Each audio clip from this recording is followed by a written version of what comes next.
పంతం వెంకటేశ్వరరావు అనే నేను శాసనసభ సభ్యుడిగా ఎన్నికైనందున శాసనం ద్వారా నిర్మితమైన భారత రాజ్యాంగం పట్ల నిజమైన విశ్వాసం, వినీత చూపుతానని, భారతదేశ సార్వభౌమాధికారిని సమగ్రతను కాపాడుతానని, నేను స్వీకరించబోయే కర్తవ్యాన్ని శ్రద్ధశక్తులతో నిర్వహిస్తానని దైవసాక్షిగా ప్రమాణం చేస్తున్నాను.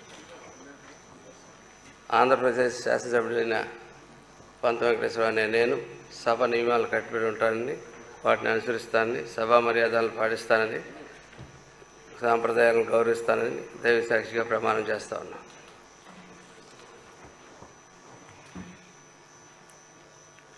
శ్రీ వెంకటేశ్వరరావు వనమాది.